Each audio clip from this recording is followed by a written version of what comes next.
네, 반갑습니다. 오늘은 스가랴 네 번째 이야기를 시작하도록 하겠습니다. 내가 또 눈을 들어본즉 한 사람이 측량줄을 그의 손에 잡았기로 네가 어디로 가느냐 예루살렘을 측량하여 그 너비와 길이를 보고자 하노라. 하고 말할 때 내게 말하는 천사가 나가고 다른 천사가 나와서 그를 맞으며 너는 달려가서 그 소년에게 말하여 이르기를 예루살렘은 그 가운데 사람과 가축이 많으므로 성곽 없는 성읍이 될 것이라 하라. 그러니까 이런 언어를 그림 언어라고 해요. 어떤 무엇을 보여주면서 어떤 말을 하는데 꽤 유치해요. 스가랴가 아직 어리기 때문에 영상을 통해서 보여주는데 우리가 이런 그림 언어를 보는데 익숙하지 않아서 어렵게 보이는데 사실은 쉬워요. 여호와의 말씀에 내가 불로 둘러싼 성곽이 되며 그 가운데에서 영광이 되리라. 그러니까 두려워할 것도 없고 낙심할 것도 없다. 얼마 안 가서 주변에 있는 강대국들은 하나님께서 뿔을 떨어칠 것이요 예루살렘은 반드시 성전이 지어질 것이고 거기 사람들이 많이 살게 될 것이고 성곽 없는 촌락처럼 계속 발전할 것이다 하는 음성이 들려요. 오호라, 너희는 북방 땅에서 도피할지어다. 여호와의 말씀이니라. 이는 내가 너희를 하늘 사방에 바람같이 흩어지게 하였음이니라. 여호와의 말씀이니라. 바벨론 성에 거주하는 시온아, 이제 너는 피할지니라. 이 말은 1차 포로 기한에서 돌아온 사람이 5만 명 정도 돼요. 그런데 아직도 바벨론에 더 많은 사람이 안 돌아오고 있어요. 거기서 너무 정들었고 거기에 뿔이 내려서 털을 잡아서 거기에서 상당한 이익이 나는 그런 일들을 시작했는데 예루살렘에 가져가니까 오기 싫어하고 눌러 앉아 있는데 여기 먼저 온 사람들은 좀 화가 나는 거죠. 같이 와서 같이 일을 해야지. 어떤 사람은 잘 먹고 잘 사고 돈 벌고 있고 우리는 뭐 하는 거냐고 해가지고 그래서 하나님도 이런 거 강제로 못하고 또 이스라엘 백성의 지도자도 강제로 못하는데 예언자의 음성은 바벨론에 너무 오래 눌러 붙어 있지 말고 돌아오라는 거예요. 바벨론 성에 거주하는 시온아, 이제 너는 피할지니라. 만군의 여호와께서 이같이 말씀하시되 영광을 위하여 나를 너희를 노략한 여러 나라로 보내셨나니 너희를 범하는 자는 그의 눈동자를 범하는 것이라. 그러니까 하나님께서 원래 예루살렘 유대인들을 눈동자처럼 사랑한 거예요. 그들을 범하는 것은 하나님의 눈동자를 범하는 것처럼 그렇게 생각한다는 거예요. 그 정도로 하나님께서 이스라엘을 사랑한 거죠. 내가 손을 그들 위에 움직인즉 그들이 자기를 섬기던 자들에게 노략거리가 되리라 하셨나니 너희가 만군의 여호와께서 나를 보내신 줄 알리라. 여호와의 말씀에 시온에 따라 노래하고 기뻐하라. 이는 내가 와서 내 가운데에 머물 것임이라.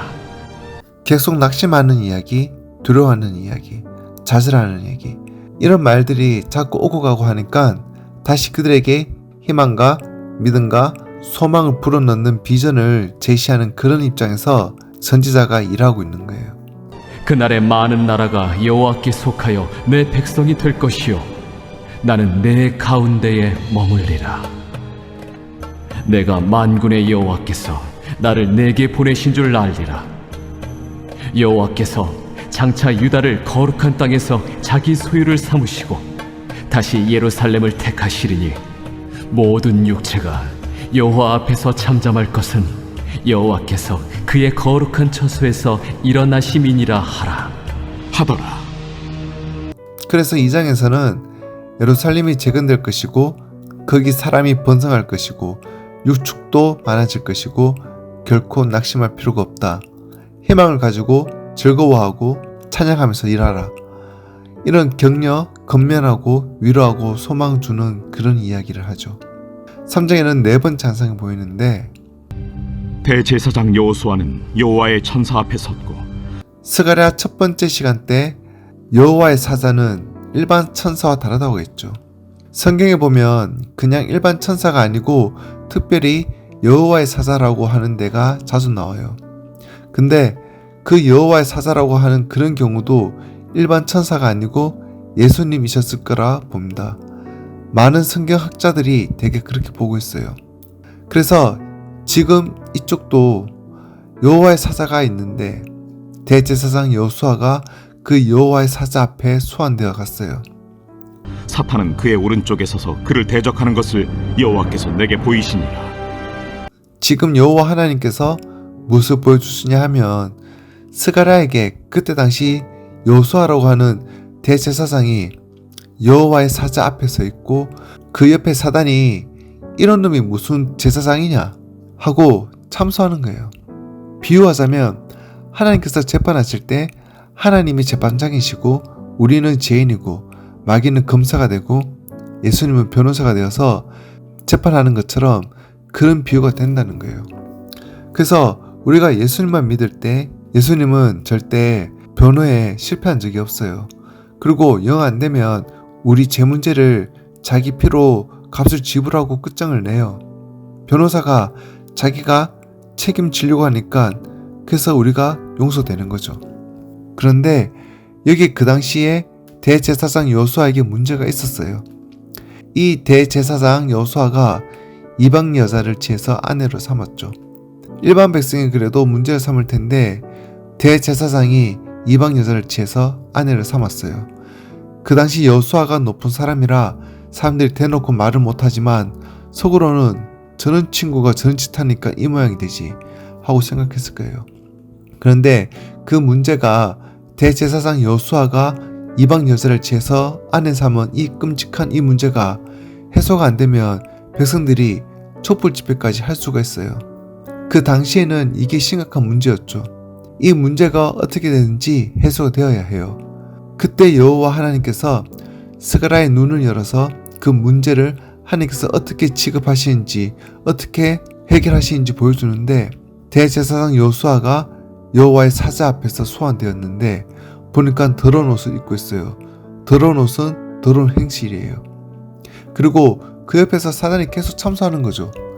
이런 친구가 말이야 자기 본부인의 눈이 시퍼렇게 바빌론에 살아있는데 이방 여자를 취해가지고 아내를 삼았다고 이런 게 무슨 대제사장이냐면서 계속 참소하는 거예요. 그러니까 스가랴가 손에 땀을 쥐고 야 이제 여호수아 제사장 오늘 우리 하나님께 혼난다 큰일 났다 큰일 난 거야 하고 숨을 죽이고 보고 있는데 여호와께서 사탄에게 이르시되 사탄아, 여호와께서 너를 책망하노라. 깜짝 놀랐죠.